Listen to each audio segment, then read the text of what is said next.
Hey guys, and welcome back to my channel. My name is Alyssa from A Creative Opal, and this week has been a lot. I don't know how to describe it. I don't have a lot to show for it because, one, this is the week I did a contract embroidery job, so I had a week turnaround to do 48 jackets, 14 Carhartt jackets, and whatever, 34 North Face rain jackets, and I will talk about that. I guess I'll talk about it now.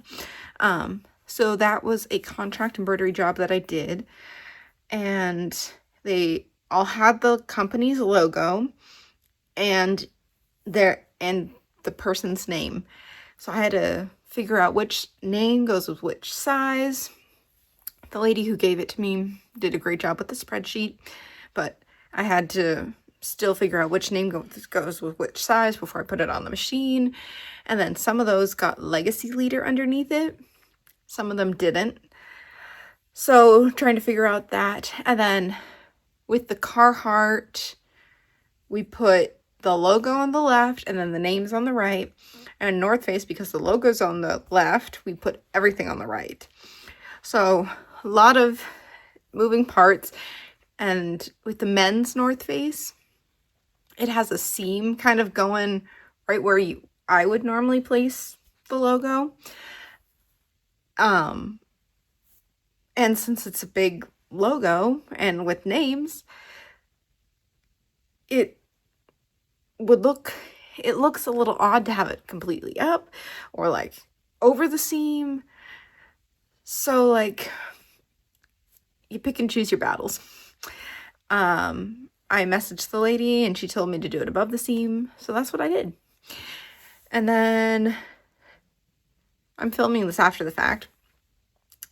So then the following week, so this week,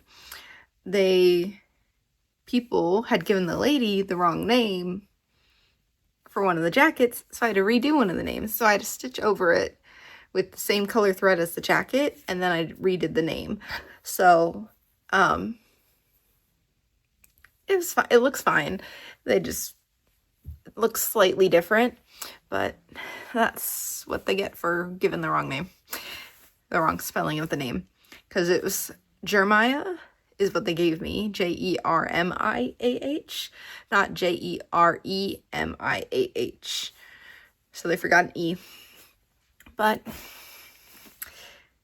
And I thought it was a little weird, but I didn't think twice about it because there were some other kind of out there names in the bunch. So, but since I'm talking about that first, I thought it would be fun to show you. I went through 4 bobbins, 4 full bobbins. Like I think one was like a partial and one is still a partial on the machine. So went through 4 bobbins for that embroidery job because I use these magnetic bobbins for my big 10 needle machine. And 2 cones of thread. I don't have many gold colors and they wanted it in gold. So I found a color. It's a Floriani color that I had in my stash. It was already half used. And I was like, oh, this will be good. Did a stitch out. And then I was like, oh, I probably need more thread. So I got more thread. And then I was still working on them. And I was like, that spool's getting kind of low. I think I need more thread. So I had to buy 2 spools of thread. I bought a bigger spool, like the 5,000 meters. Not the 1,100 or 1,000 meters. But that wouldn't come until Friday, and I needed this job done by Thursday. So that was a little frustrating. So I had to go to a local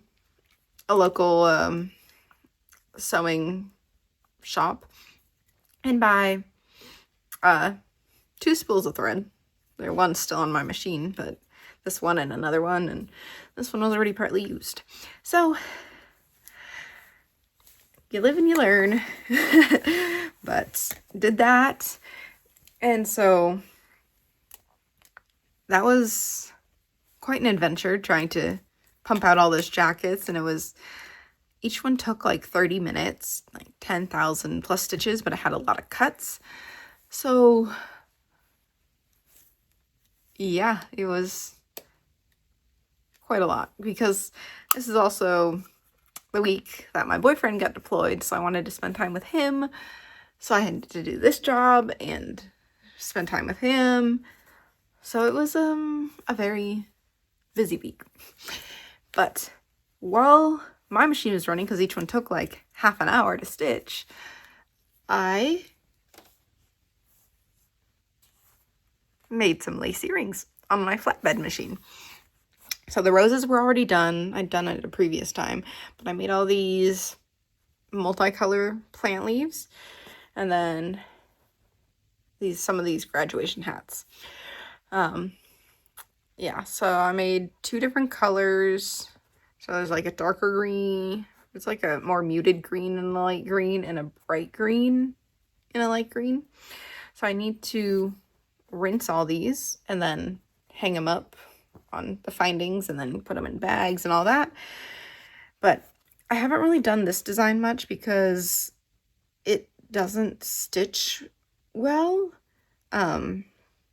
Like one of the branches like is always loose, so I need to figure out if that's a machine thing, or if it was too little stabilizer, because I was only using 1 sheet at the time, but now I think I'm using 2 sheets, which is making it a lot better. Still having a couple not turn out so great, but it's better. So did that.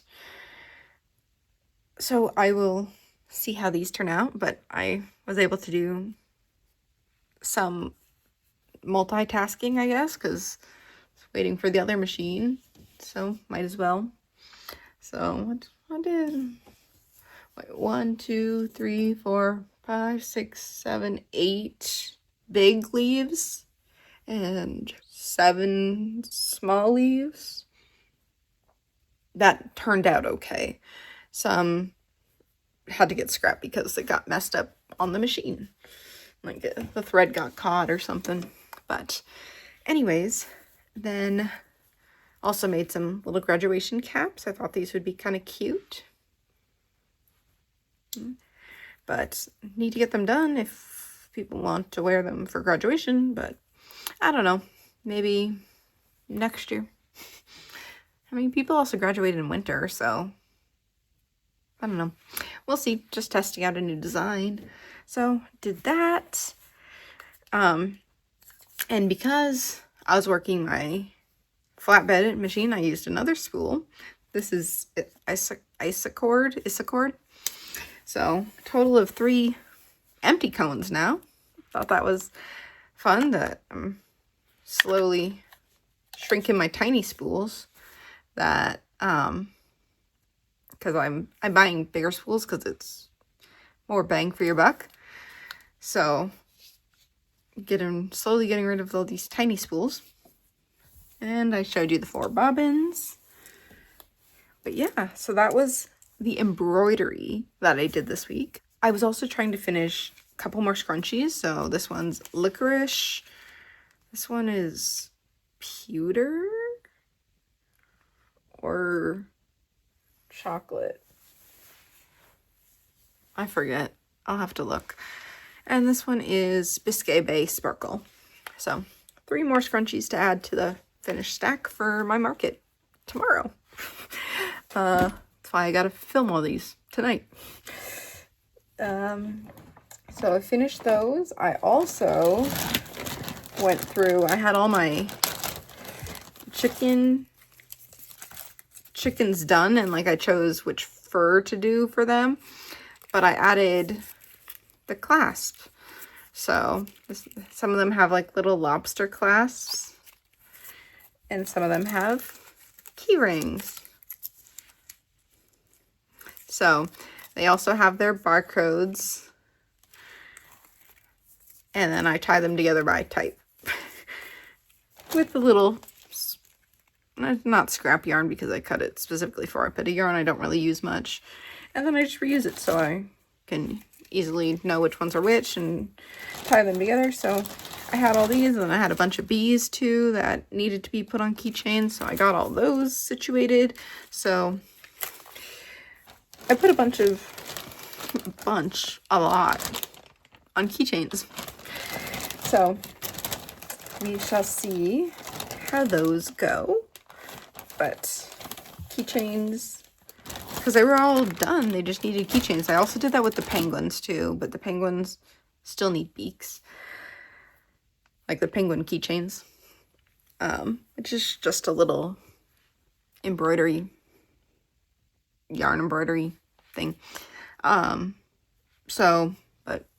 quite a bit of keychains. There's 20 chickens and like 1, 2, 3, 4, 5, 6, 7, 8, 9, 12 bees, roughly. I don't know exactly off the top of my head, but yeah, so there's that. I also made some more loaf cats. This is clay brick. This one is golden hour frosting.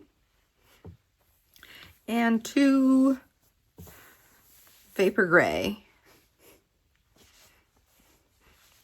They look so dilapidated when they're crushed. So 4 more cat bodies that just need to be finished up. And because I was doing the chickens, I have a mama chicken. Well, the pattern designer has a mama chicken, a regular chicken, and then the mini chicken. So I sell the mama chicken and the regular chicken, and then I use the mini on keychains. But I have the same yarn colors for all of those. But I wanted to see how many chickens I can make with what mini chickens I can make with 1 skein of Bernette blanket yarn. So I did that. And then also, because I did that, I had them, so then I wanted to see what faux fur colors go with them. So I figured out I have 8 faux fur colors that I like to choose from. That's some of them. And so I decided to make 8 chicken bodies in each color just so I can figure out, because I'm probably not going to use all the yarn, the faux fur for each chicken. Like, I only used 4 of them for this woodland tweed color. So I'm not going to use all of them, but at least I have the option in case some of them have more that go together, I guess. So I made some mini chicken bodies. Quite a few. So these can all be put together here. So I had 7 in this inkwell color, and then had 6 in this ivory tweed already. So I was making 1 more, 2 more, so it adds up to 8. And then I made 1, 2, 3, 4, 5, 6 white ones to add to my 2. 1, 2, 3, 4, 5 to add to my 3. And 2, because I don't think I have enough of these, so I made more the next week. So got more of those to add. So now I can start assembling these. Not tonight, but in the next week or 2, so then I can have more chicken keychains, because those were really popular at one of my markets. Not the most recent one, or not, I guess I didn't have that many then, but I think standardizing which yarn colors and which faux fur colors go with them will make it so much easier on me to know which ones are selling and which ones aren't. And maybe like I could have a couple miscellaneous ones with some like fun colors that I just want to get rid of because they're just sitting there. So, but at least I got a whole bunch that I can work with now. And then still got the skeins to finish making more. So, but at least they're started. Yeah, that was quite a whirlwind. It was a crazy week. But we're keeping on going. But yeah, that's all I got for you. If you liked this video, hit that thumbs up button. It sure helps my videos. And don't forget to subscribe. And I'll see you in the next one. Bye!